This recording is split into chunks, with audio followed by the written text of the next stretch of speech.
All right, man. Listen, you know who I think we got to start this episode talking about? It should be pretty obvious, but you want to guess who I'm getting ready to say? Isaiah Thomas. Okay. It's the most recent breaking news, and we'll talk about him in a sec. But I was going to say somebody else. Steph Curry. Okay. Well, since the timing of obviously the news, it just came out, but the Steph Curry part, we got to talk about that, man. Greatest shooter ever. Yeah, greatest shooter ever. We know 2,974.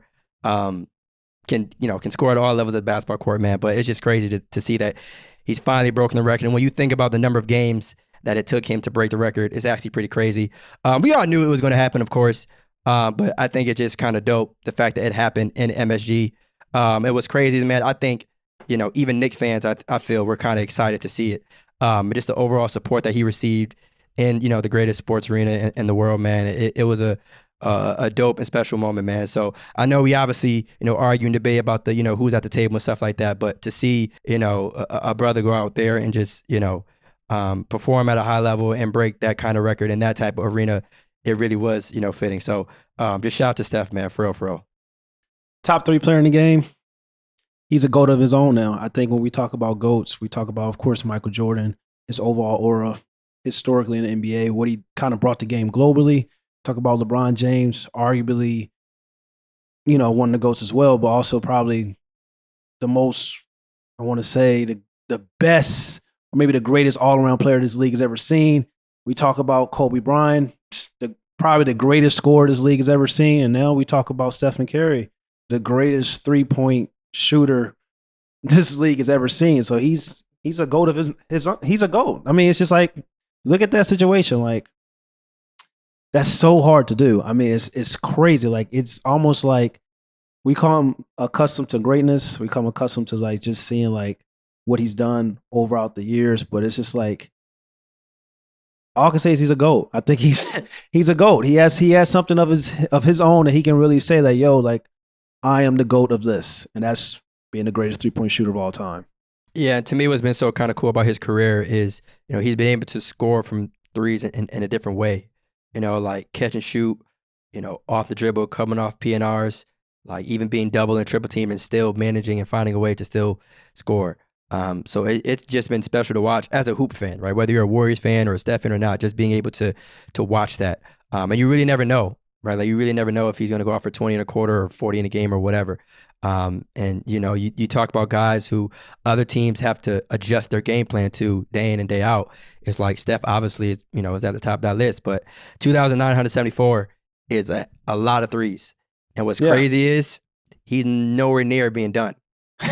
Like he can probably do this for another 4 or 5 years. Yeah. At this level. So it's going to get crazy. It's going to get serious. Also, you talked about the New York Knicks breaking in MSG.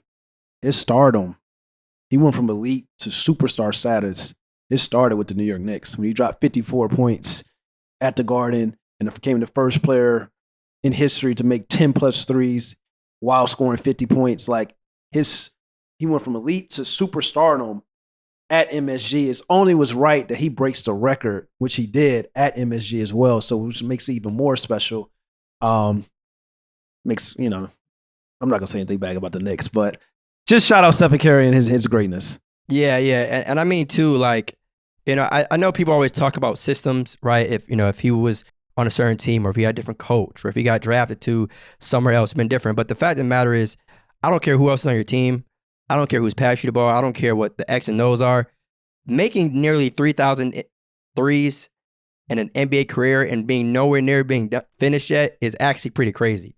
Yeah. And like I said, I don't think he's done at all, but he's even said it too, like in some of the interviews post game, is like they still have more work to do. But I think it's important for us to like take a pause and just look like, damn, like that will probably never happen again, right? Like just at least this soon, and like especially when you look at the amount of games it took Ray and Reggie to do it, it's like shit, you know what I mean? And like it's only up from here for Steph. I feel like he's still in his prime. Like it's not like he's at the tail end of his career. Like his team is one of the best teams in the conference. You know what I'm saying? People are still having him in MVP talks. So it's like, yeah, it's similar to the LeBron thing. It's almost like, you want to keep saying like, man, is he close to retirement? Or, when is he done? Like he's still at the top of his game, and we're still talking about his team possibly winning the championship. So sometimes it's just good to appreciate what we're seeing, so. Yeah, it's like you said, it's up. It's up like Cardi B said. It's up, definitely up for Stephen Curry. He got another 4 or 5 years probably playing at this elite level. And then I think people got to understand that this brother's probably going to play till he's 40 or in his 40s, because like, even if he's not this, superstar top 3 player that we see right now, his game is predicated on skill set. His game is predicated on moving without the basketball. So he's going to be able to play a Ray Allen role later on in his career if he wants to. So it's just like, this record right now, he has the record, but it's going to be like more and more and more and more. And it's just special. It was special to watch. And that's going to be crazier too, to kind of see him adjust to that role. Because then, like, obviously we know him as a shooter, but then later on in his career, all he's really going to need to do is just shoot, right? Like, it won't be like, all right, he has to facilitate, he has to do all these different things for the team. Just shoot. All right. Like that, would probably be an easy thing for him to do, obviously. Mm-hmm. But to know that he can just play a little bit more off ball, or, there won't be as much pressure on him. We might see him in a different light than the way we see him now, which is crazy to think. Yeah. But, it's, I don't know, man. It's just kind of special. I mean, obviously we talk about guys that, the greatest shooters of all time, one of them being his teammate. But to know that Steph has been able to do it this long at such a high level, people still not being able to game play. Rashad Phillips came on the show and talked about how when he came out of college, speaking of Steph, people didn't know what he was, right? Like, people were hesitant. He came from a smaller school, but it's like you kind of saw what he was capable of doing. And to now see him, reach this milestone, it's just like, damn, he set a high mark, man. Yeah. Definitely with his handle, Bill. I think people don't underestimate like his handles and his skill set. It's just kind of like, we've never seen a player like Stephen Curry before, where you combine the handle and the shooting ability from distance. Like, he's the greatest probably off the dribble scorer this league has probably ever seen. We're just talking about shooting from distance. It's one thing to create off the dribble, but creating off the dribble and scoring at every level in the basketball court, which is very important, which is very phenomenal, which is you have to be special to do, makes you the best at your craft. But like, to be able to score coming past half court, shoot for the logo off the dribble, it just lets you show that, he is one of one. Like, he's a special player. That's why I say he's a GOAT of his own now.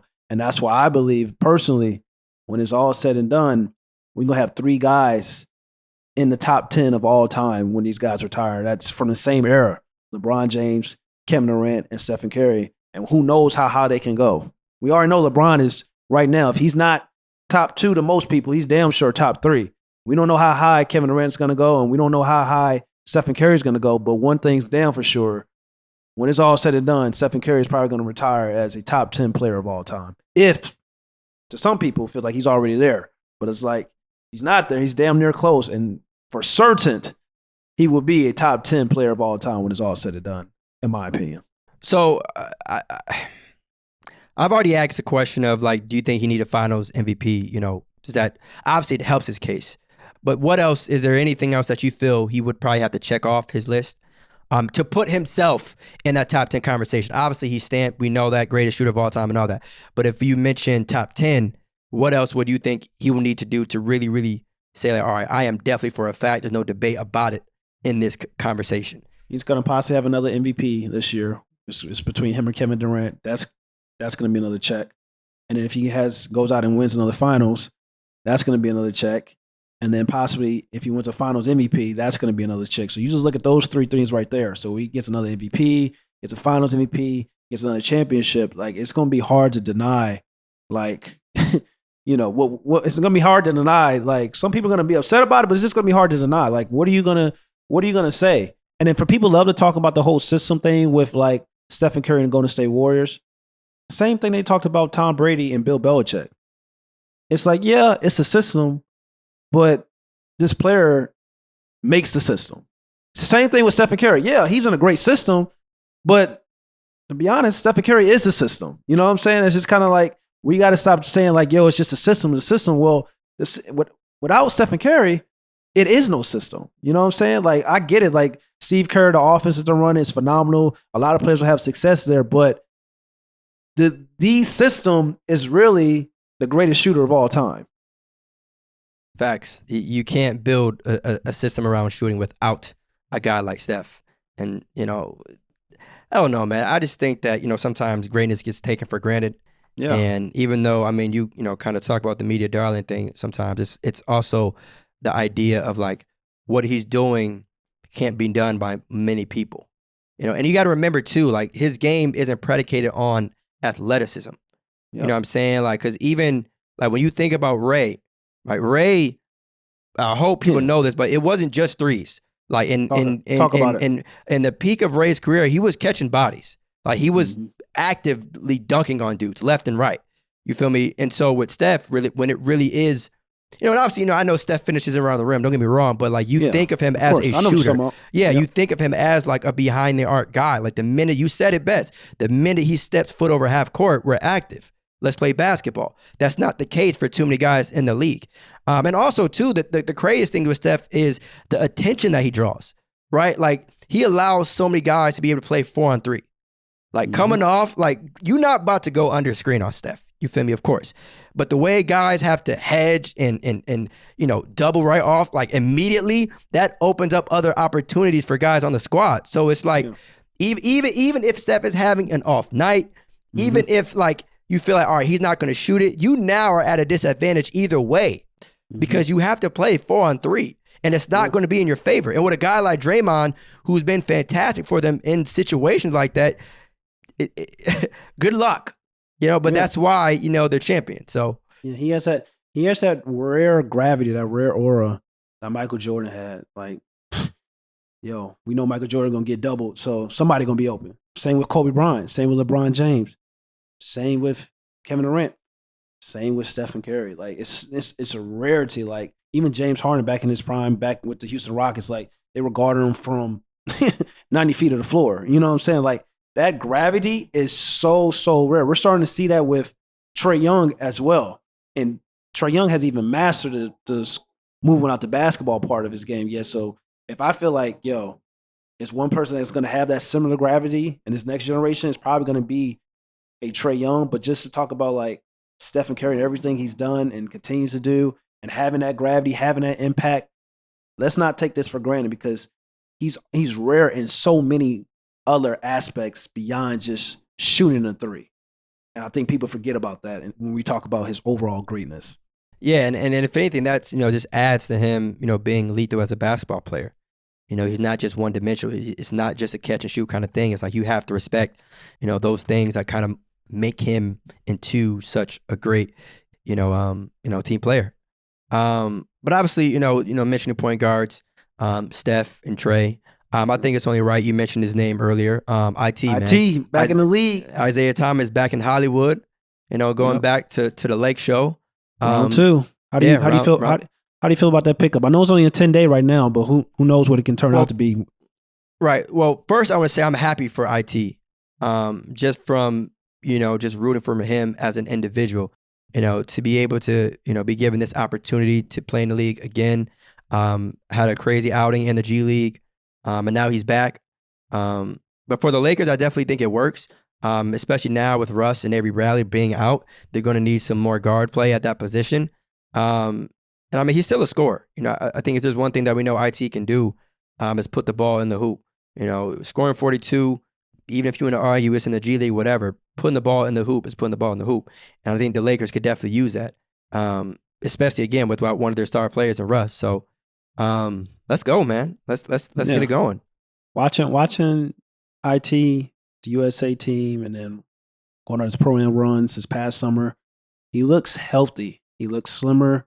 He looks kind of like the IT we saw, not the Washington Wizards IT. He wasn't really in shape, even though he was starting with the Washington Wizards, but he still didn't look like that quickness and he had that burst. But now it looks like he has that quickness and that burst back. So it's going to be interesting to see like what he can do with the Los Angeles Lakers, especially like this is a perfect opportunity. Like Russell Westbrook is going to be out. You're probably going to be starting. You're going to go to the G League, drop a 42, starting as a point guard for Los Angeles Lakers because Russ is probably going to be out 8 to 10 days. So it's just like, this is the perfect opportunity. It's no more like, I feel like, this is it. Like, he's been talking about he wants to be back in the league, this and that. He's been posting on tweets and stuff like that. I'm supporting him. I hope this is the perfect opportunity though. Like I feel like this is it. You know what I'm saying? I feel like everybody knows Isaiah Thomas's game. Like, yo, you should still be in the NBA. But at some point, it's just like, all right, you got a great opportunity. What you gonna do about it? Like, show us. Like, because there's some people that this is what IT's like third chance. This is like it's not like his first chance of being getting a 10-day. He got a 10-day with Denver Nuggets and stuff like that. Contract. He was starting with the Washington with like, yo, this is it. Like, show up, and show out. And I believe he will. Yeah, but the only sad thing about those 10 days is not only is it a limited time to like really develop a rhythm, but I think for whatever reason, like there's so much expectations like on a guy that's coming in on a 10-day.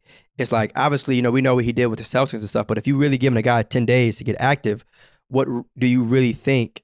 You know what I'm saying? It's going to happen. He got the perfect 10 days now. He get minutes like opportunity. Right. If he can't get a spot, if he can't get a spot. And these 10 days with Los Angeles Lakers, you got players missing. Like, I don't know what to tell you. Oh, of course. But I'm saying that's like you could pick any player in the league and say like, all right, during this 10-day stretch, you were playing terribly. But the rest of the year, you were playing great. And so, again, like that's just a short end of the stick. You got to play the cards that's dealt to you. So, like I said, I'm rooting for IT. But I just think sometimes, with that contract situation, it's tough to judge a player in his entirety, right? Like, I mean, like sometimes you have bad games. Now, again, hopefully he doesn't have like a bad 3 or 4 game stretch. Mm-hmm. But at the same time, you got to realize, like as a coach, as a GM or whatever, give him a little time. I feel like well, the first game is going to tell a lot. Like if he's starting and the minutes he's getting, but if you're bringing IT in on a 10-day and then you let him come off the bench. He missed his first 2 shots. You put him back on the bench. Now, that's when we got to talk about like, all right, now, is he really getting a fair opportunity? But if you're giving him 20 to 25 minutes and you letting him shoot that pill, and it's just like you look at the box score of the first 2 games, and it's he's had opportunities, he's had shots, he's had possessions. Then you can start looking like, all right, now 8 more days. That's kind of tough, but you got 8 more days. But I'm just saying that's the game because it's just like I can't. Isaiah, he's an underdog, but it's just like it's people starving right now in the G League that's not getting this opopportunity. Now, granted, he dropped 42, but it's Isaiah Thomas. They're all saying Isaiah Thomas is out. Yeah, I'm just saying, but it's just like Mike James played with the Brooklyn Nets. He back overseas. You know what I'm saying? Like it's players that like starving to get this opportunity. So you got to make the most out of this opportunity that you been given. That's all I'm saying. Look, my thing is, if there's anyone in the league, that knows kind of how this business works and how cutthroat it can be, I feel like it's IT. Yeah. You know what I mean? And so knowing that heading into a team that's ready and looking to win now, even with the COVID protocol situation and everything like that, I think he's ready. I don't think that he'll be nervous. This isn't his first time feeling the need to prove everybody wrong. I think he's had that chip on his shoulder. His whole career. Since he entered the league. He entered the league. You know what I'm saying? I think last pick in the draft. And so it's like all those things kind of prepare you for a moment like this. Now, again, playing with Bron, playing with AD is, having those guys on the roster, I think is going to help. It's going to take less pressure off him. So. Yeah, all he got to do is come in and be Isaiah Thomas. Score off the bench. Catch and shoot, get in the pick and roll, try to get to the lane, hit his little floater. That's all he has to do, and he'll be successful. I feel like you said, he's been an underdog his entire career. This is a guy used to call him Mr. Fourth Quarter. You know what I'm saying? This is a guy that Kobe Bryant called Stamp. This is a guy that Allen Iverson called Stamp. Like, this guy is talented. Like, we know what he's about. But at the same time, it's just like, you got your opportunity. What you gonna do about it? That's, get ready so when you get that opportunity, you ready to go. I think he's going to be ready to go. Yeah. Wilder versus Fury, Mayweather versus Pacquiao, electric personalities that produced big fights and even bigger betting opportunities. This Saturday, all right, Jake Paul and Tyron Woodley will be no different. So don't miss out on the action. Bet the fight with MyBookie. MyBookie has the best odds and prop bets for Paul and Woodley II. And you can start by doubling your initial deposit all the way up to $1,000 using the promo code NOPumpFakes. That's double your deposit to double your funds and double the excitement for Paul and Willie II at MyBookie. Now, as much as we all love to see Jake Paul eat canvas, he looked strong in previous matchups, and with Willie taking this fight on short notice, all the odds are in Paul's favor. Back the problem child to win this rematch as he's sure to be the favorite. Don't miss out, all right? Double your first deposit up to $1,000 by using the promo code NOPUMPFAKES. Head to MyBookie today. Place your bets, fill your pockets, and watch this grudge match get settled with Paul versus Willie II. Bet anything, anytime, anywhere with MyBookie. I haven't taken a look at, the Lakers schedule during that 10-day stretch, but I will say this. It was kind of cool. I don't know if you saw, but like him and Lance were teammates. And that just, it kind of is a reminder, like in the G League. And he should be, and Lance should be in the NBA too.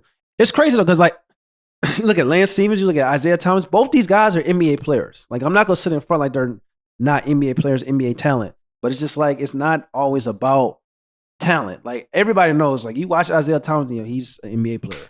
You watch Lance Stevens, he's an NBA player. But Norris Cole came on and said it. It's just like, it's hard making it to the league, but it's damn hard staying in the league, because at the end of the day, you got teams, 60 new players coming in each and every year. And I didn't even talk about the gems that some of these scouting departments that are finding, like, that didn't get drafted and want to give an opportunity, let them showcase their talent, like Duncan from the Miami Heat, a gem. We look at Reeves, just hit a game with a shot with the Los Angeles Lakers, a gem. So it's just kind of like, when you finding gems, you got these young players you drafted and stuff like that, organizations are going to be like, yo, we trying to see what we got right now, and not really, kind of the vets like, all right, we know what you did and stuff like that, but you're a veteran. Like, we want to try to see what these young guys are about. So that's what Cole was saying. Like, you get an opportunity, you better keep this, whatever opportunity you get, you better try to make the most out of it. So IT, that's what I'm saying.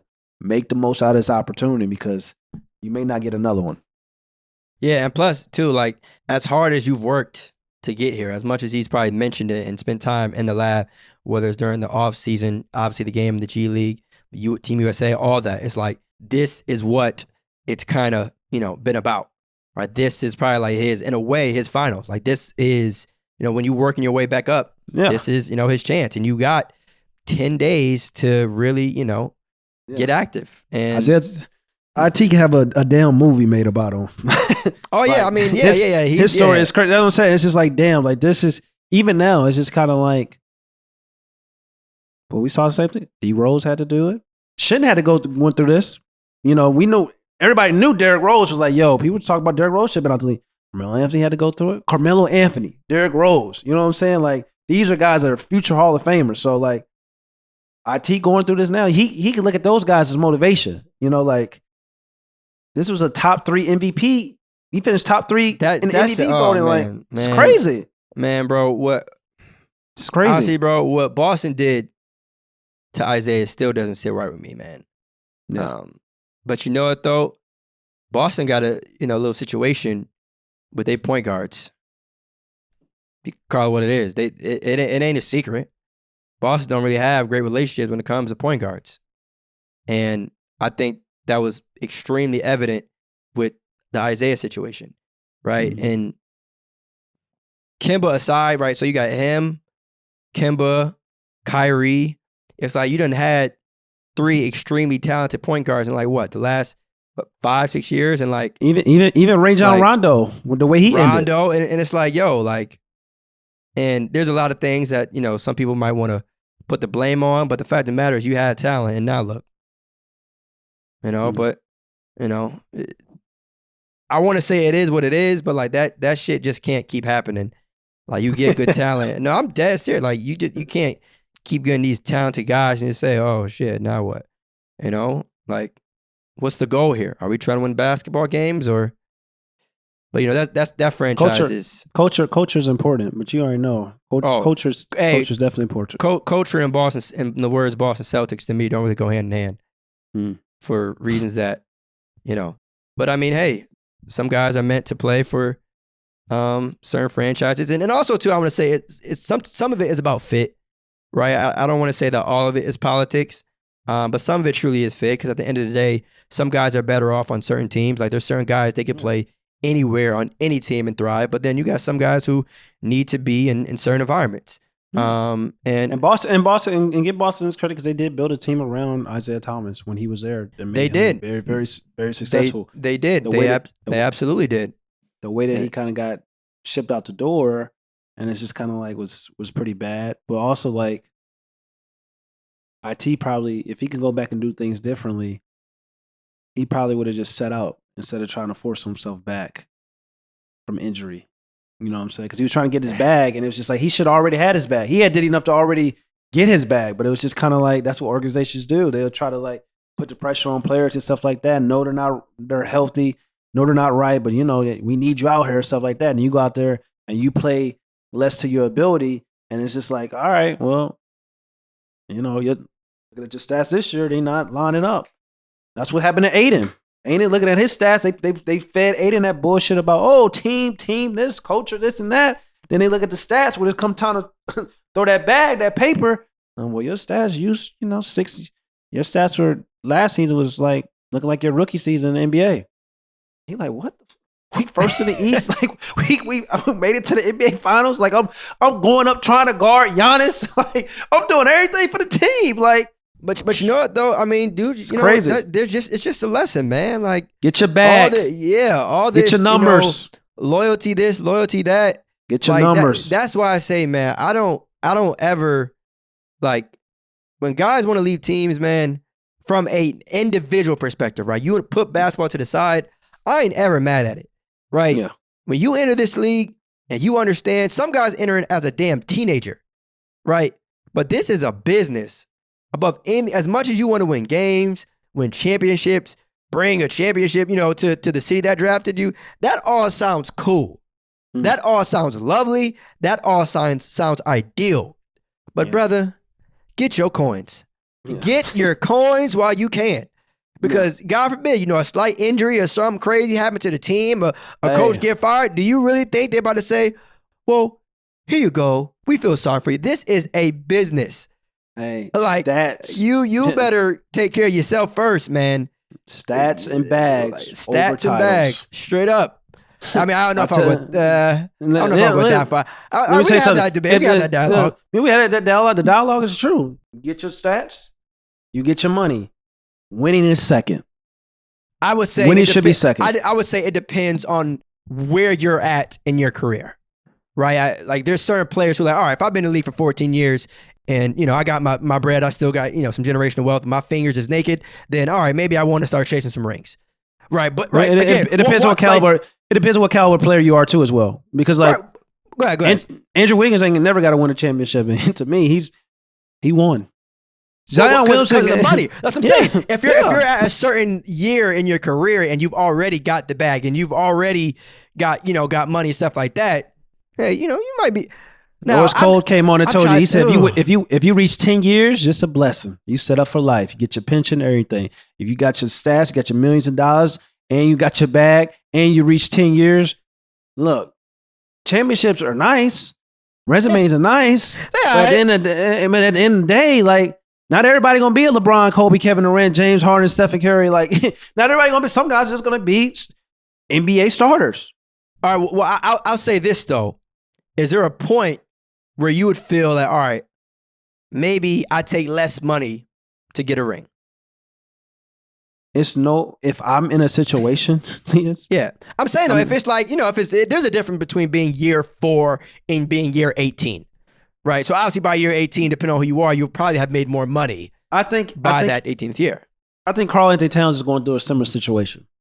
Karl-Anthony Towns got his bag, got his stats. Everybody knows Karl-Anthony Towns is an all-star caliber player, but he's been losing for a long, long time. I don't look at Karl-Anthony Towns and like, yo, he's a loser. I look at the organization.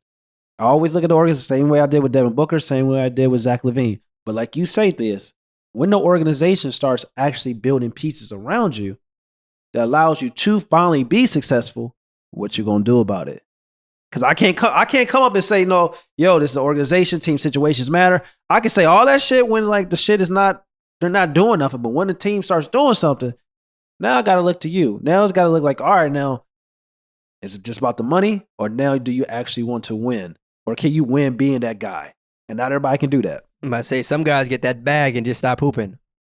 I ain't gonna say no names, but some guys just get paid and say, and I ain't mad at it. Like I said, like your last name comes first. Okay, hey, so that's problem. Your problem last in New name York comes first. Problem in New York right now. Hey, Knicks. okay, that's fan. I mean, dudes get their money, but hey, but it's funny. You mentioned Cat though, right? And that was a team that I wanted to talk about, more so a player specifically that I wanted to talk about, right? And I'm going to read you something about your man's Anthony Edwards, right? So talk about him. Anthony Edwards, okay, has 2,000 points, right, and 100 games, right, and he's not even 21, right? Here are the other gentlemen that have also done that. I'm going to read you these names: Carmelo Anthony, Luka Doncic, Zion Williamson, Kyrie Irving, Kevin Durant, and the GOAT, LeBron James. That is one hell of a list. Yeah. That is one hell of a list. So I know you feel that the time is now that Anthony Edwards is the number one option on the Minnesota Timberwolves, but damn, that's a list of superstars, right? And so he's here, man. He's here. Even some guys like Zion and Luka who has a chance, hope Zion gets healthy and right. Of course, we had a conversation about that. And Luka, but those guys like have a chance to be some of the best in the game one day if they can stay healthy. Knock on wood, of course. But Anthony Edwards, all of them, yeah. Anthony Edwards is special. I can't really like put into words like how great Anthony Edwards' potential can be, bro. Like I haven't seen a young player, and I have my favorites, guys, but it's just like if we talking about like young players that could be the best player in the world someday and go out and win MVPs and dominate this league or possibly the face of the franchise someday, he's on that short list when we talk about those young players. Tatum, Trey, Luka, Melo, Anthony Edwards.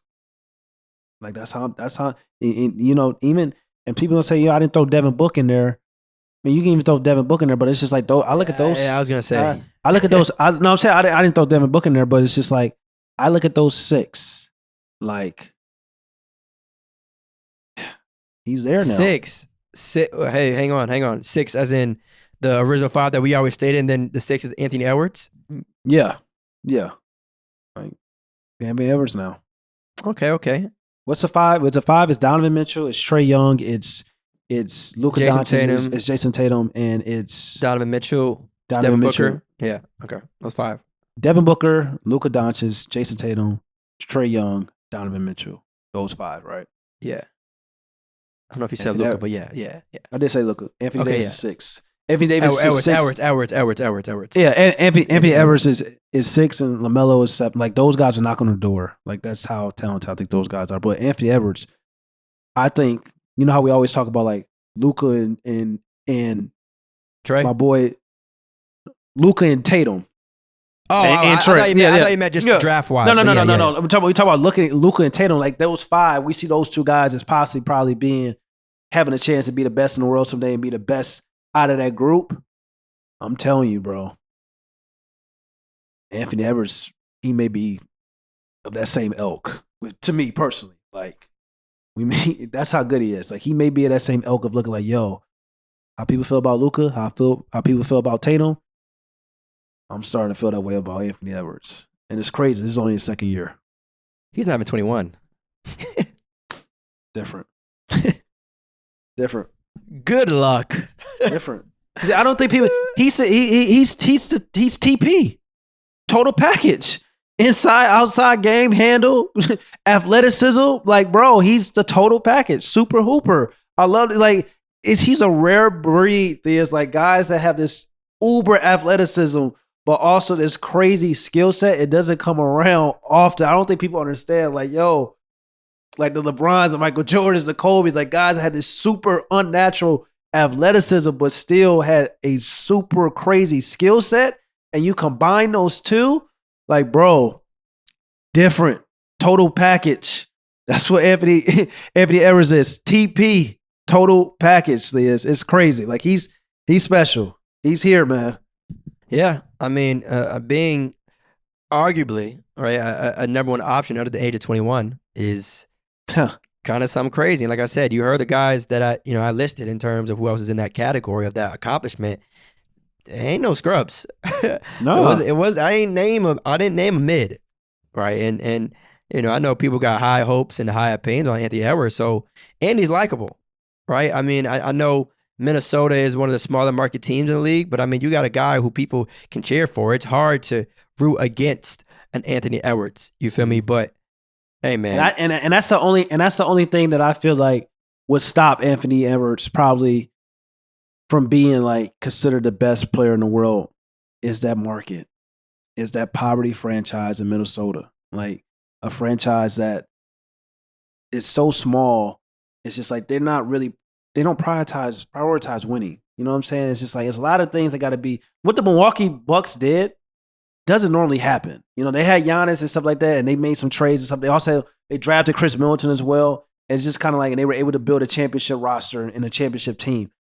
I don't have any faith in Minnesota because I saw Kevin Garnett for years was just like, yo, like free Kevin Garnett. Like he didn't have no help and stuff like that. And it's just like, that's my only fear for Anthony Edwards. Like I look at Luka. Luka's in Dallas, and it's hard for players that want to go play in Dallas. You know what I'm saying? It's hard for players that want to go play in Dallas. Like Dallas. This is not Minnesota. You know what I'm saying? That's tough. Dallas. That's tough. You get what I'm saying? So it's just like, that's my only fear going forward. Like even Boston with Jason Tatum, like people go play with people. Like we saw Kemba Walker sign the ball. Like people go play with the Celtics because of historically and stuff like that. But that's not even like a real desirable franchise to go, sign with in free agency. But like still, people are more likely to sign there in Dallas than probably Minnesota. And that's why I'm happy like with Charlotte Hornets. Like Charlotte Hornets, up and coming, nice city.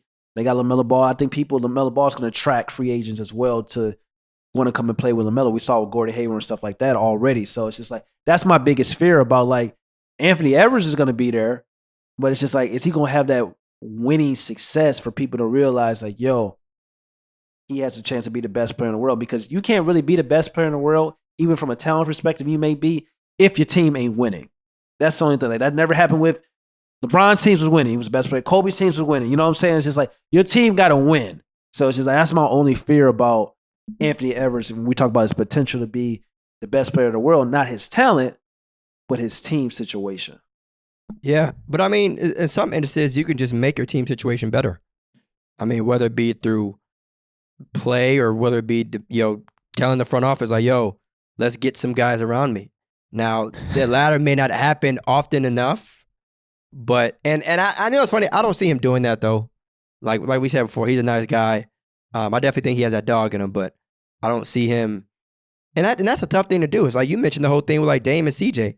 I was just about to say Dame. Yeah, but I say you my dog, but it's almost like a breakup. It's just, you start to realize the bigger picture here. And if we're not getting things done, hey, I love you, that, but let's part ways. But again, I mean, he's 20. Speaking of Anthony Edwards, so I don't think this is. I don't care, bro. It don't matter. Well, yeah, I mean, it don't matter. It don't matter when you. I know he's 20, but it don't matter when you know the history behind these franchises. I know the history behind New Orleans Pelicans. I saw what they did to a generational talent, Anthony Davis. So ain't no way I'm gonna have faith in what they're gonna do to Zion. I saw what they did to Kevin Garnett. Ain't no faith I'm gonna have what they're gonna do to Anthony Edwards. You know what I'm saying? It'd be different if he was playing on a franchise that's like historically has at least made it to the playoffs. They on two. They're like Zion and Anthony Edwards are on two teams, bro, that don't even make the playoffs historically. So how the hell I'm gonna have faith in an organization like that? Well, it's not every day you come across generational talent, even though they did have. Yeah, okay, never mind. I was just getting ready to say they both had two guys who could really change the game and were very different. As a matter of fact, they were two guys who kind of played similarly, KG and AD. So ironic enough. So I'm maybe just something about those two cities. I don't know, man, but it's exciting. it's exciting. And now both teams have two guys who are number one picks, both guys who can potentially reach a bunch of all-star games and things like that. Now, the only real question is where they'll be. Like what team those guys will be on once they're in the all-star game. Like, because they're going to make all-star games. But, the team of choice is going to be the most interesting one. Yeah. But we'll see, man. Wishing nothing but, happiness for Anthony Edwards. And hopefully some W's. Because let me tell you something. I am tired of seeing very, very talented superstars waste their prime. It hurts. Darian Fox is going through it right now. Darian Fox is going through it. Like, Tommy Towns going through it. Like, it's... someone sent me... No, facts. But someone, I think, mentioned to me this trade opportunity. And I want to hear your thoughts on it. Would you trade Ja Morant for Ben Simmons? Huh? I'm going to repeat the question because I made sure not to stutter. Would you trade Ja Morant for Ben Simmons? I know. I said, man, I bring these questions whenever stuff like this gets asked to me. And it's crazy because you say you only bring up questions on the podcast with people you respect. No, but I don't know who you hanging out with. I don't know who you hanging out with asking that bullshit ass question. Sometimes I think people, kind of bring questions like this to be probably just because, they know. They want a reaction, right? Yeah, and I'm learning, like, all right, I need to, calm down and not give them a reaction when I get asked this shit. Yeah. But that's off camera. Now we can really get active and say that shit. Love Ben Simmons, love Ja Morant, but I think one of those guys is in a great situation. Obviously, being Ja is in a city that loves him. Got drafted number 2 overall. I think that city kind of represents him well in terms of, obviously Ja didn't go to the highest level, D1. Memphis isn't always the market that people tend to celebrate, the most. So it kind of works out. And again, I still think Ben Simmons has a great chance of being a terrific basketball player in this league. But we are seeing what Ja Morant is doing down there. And obviously, I know with certain injuries and protocols and stuff, things are different. But for the most part, yeah. But I just figured I'd ask you that. I knew what you were gonna say, but yeah, shouldn't have asked you. You knew what I was gonna say. Well, that's how I feel. When I get asked like that, I'm like, hey, man. Yeah, that's not even worth having a discussion about. But it's still two, young, talented guards that, years later down the line, we're going to see in even more All-Star games. And hopefully, who knows? It's a lot of. It's a lot of. It's going to bring me to the cap or no cap. Yep. Because it's a lot of like players that are on the trading block. Like COVID, I think has something to do with that. COVID-19 has something to do with that, though. You think so? I think so. In terms of like protocols, teams won't say that out loud, but I think teams are starting to realize like they have to adjust for certain guys going out, and just as player. I know it's still early on in the season, but as playoff races continue to heat up, tough decisions are going to have to be made, and some guys just going to have to get traded, man. But there we go. Well, who do you think it is going to be? I'm gonna just get into my cap or no cap. Let it fly. This player reportedly wants out. I really didn't see this, but like, I guess when your team is shopping your name around, you probably get fed up and like, shit, they shopping my name around. Like, well, let me get the hell out of Indiana. So, cap or no cap, the Portland Trailblazers should trade for Sabonis. No cap. Oh my goodness, no cap. I have been waiting for Portland to get a low post threat. Mm-hmm. So to know that if Sabonis can go out there and hopefully play with Dame, if they can keep Dame and CJ, and then they should be. And as Sabonis, man, I don't want to say it gets scary, but I like their chances of what does it do to the Portland Trailblazers? What does it do to the Portland Trailblazers? I don't know, man. Like it. What if the Warriors get Sabonis? What exactly does that do for them? And it makes them better. The Blazers. I didn't say Blazers? You said Warriors. I think you said Warriors. Warriors? Oh, my bad. All right. So if the Portland Trailblazers get Sabonis, what does that do for them? Like I said, it makes them better. It gets them a low post threat that I think would help them out tremendously. Instead of just relying on strong backcourt play like they've been doing for years. Cause Sabonis is tough, bro. Sabonis is tough, man. I like on that list of underappreciated and underrated guys, he's up there. We mentioned the Vucevic of the world, but Sabonis, man, he's up there. He is up there. I don't know if it's because he's playing in Indiana or what, but he's like that. He can go. Going to Blazers would be. I think you also his dad played with the Blazers. You know what I'm saying? It'll be like the hair coming home. That's a little reunion going on. But the real question is, no, let me answer your question first. I still don't see them winning a championship if they add Sabonis. I mean, it helps, but it's not like scary. It doesn't put fear in my heart, whether as a Laker fan or just that doesn't change why I'm going to the championship. But I will say this though, or ask you, Sabonis going to the Trailblazers. If you were Dame, was that enough for you to make want to stay? It's a step in the right direction. It's better than what they did this offseason. Yeah, enough to, you know what I'm saying? It's just like, at least you're finally all these long years I've been in the NBA, finally showing me that you're trying. You know what I'm saying? I think that helps. You get what I'm saying? Like, making an effort helps. I think it should be too late, but Dame's loyal, got loyalty in his blood. You know how Dame is. So it's just kind of like, he gonna probably look at that like, all right. And especially if they could keep CJ and Sabonis, and you got Dame. And the only problem with that situation, let me talk first on Sabonis. Sabonis, like you said, is really, really, really good. Like, he's a double-double threat on a nightly basis. His game is kind of like traditional still. He's traditional, but he can still do a little bit like shoot at the second zone of basketball court, but he's still a traditional work on the low block and kind of like punish you at the first level on the basketball court, which kind of afraids teams a little bit because like he's not this modern day big like a Anthony Davis, like a Joel Embiid, like a Nikola Jokic, but he's still a walking force. You know what I'm saying? Like he's like a Zach Randolph in a way. 20 and 10, 20 and 12. Oh, Zach Randolph. Zach Randolph or Julius Randle?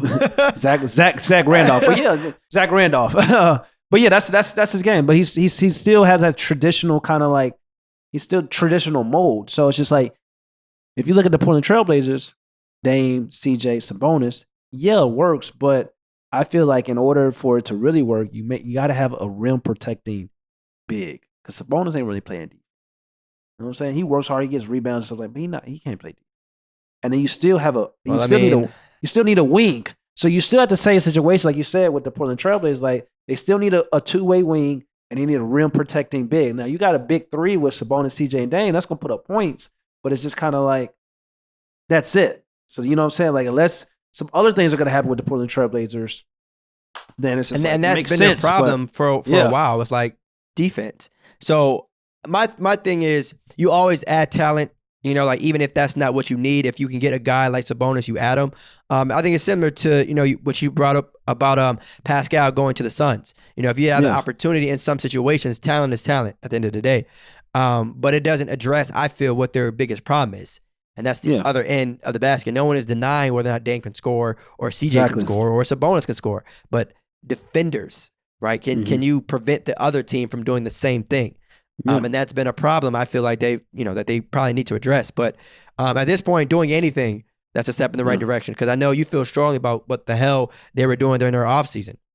Yeah. But, it's something that they're going to have to deal with. Yes. And hey. Sabonis is available. Like if I'm the Boston Celtics, I'll go get Sabonis. Especially if you keep, because he's like, what's in like, I don't know, they got draft picks. I don't know what the deal package, but I'm looking at, they had a chance to get Vucevic. And they flopped on that deal. So the Celtics are very interesting. And why I say that is because they got three guys that I feel like they wouldn't trade or just don't want to trade, right? Like your two best players in Jason Tatum and Jaylen Brown. All right, I get it. But then you're Marcus Smart, right? The heart and soul of that team. So who else is left that is you're willing to trade, but then also think that you're going to receive back a player like Sabonis or a high caliber player. So it's Sabonis, like you're stuck. I think Sabonis is not looked at like I think people like us know how good Sabonis is, but around like most people, like GMs, I don't think you're not gonna give the whole farm for Sabonis. You know what I'm saying? Especially if Vucevic 20 and 10 basically walked away for free from Orlando. I don't know if Sabonis better than Vucevic. He may be, but it's just kind of like, that's what I'm looking at, a similar trade package like that. Like, I'm not looking at it where you're going to give like a whomping ransom for Sabonis. I don't see that, especially because I feel like, Vucevic was a 20 and 10 guy, but a 3-level scorer as well. Sabonis, as great as he is, he still operates at the first 2 levels on the basketball court, but it's just kind of like his game is still very traditional. Like the way he runs up and down the basketball court, like he's better in a half-court setting. Like he would be a great fit for a grit and grind team like the Memphis Grizzlies, something like that. Like, you know what I'm saying? That's his style of play. So it's just kind of like, that's why I feel like a lot of teams are like, we'd love to have him, but we're not going to give up a player that we feel that is probably going to not do some of the things that these other modern day bigs are doing. So that's why I said maybe Boston or the Portland Trailblazers. But I think you have to have a rim protecting big with Sabonis. I think that's key. You got to have a rim protecting big. Like that's why I said the Boston Celtics, they got Robert Williams, but like you said, who the hell are they going to give up? So you don't know, like maybe draft picks, but. And that's always the question is like, do I think that he would fit with the Boston Celtics? Hell yeah. Do I think that he would fit with the Trailblazers? Hell yeah. But who are you giving up? Now, the Trailblazers are a little bit different because, I mean, to me, outside of Dame and CJ, gotta do something. I don't see they're them being heavily invested into. I don't know what Portland is doing, but at least I know for a fact that Boston, loves Jason, Jalen, and Marcus. Like we know that, but hey man, something's got to give with both teams. This is the way I see it. But all right, y'all. You already know what it is, man. No pump fakes. We're gonna see you on the next one. Peace. What's up, y'all? It's Theus McBee. Make sure you go follow No Pump Fakes on YouTube, Apple Podcasts, Spotify, and wherever you listen to your podcasts.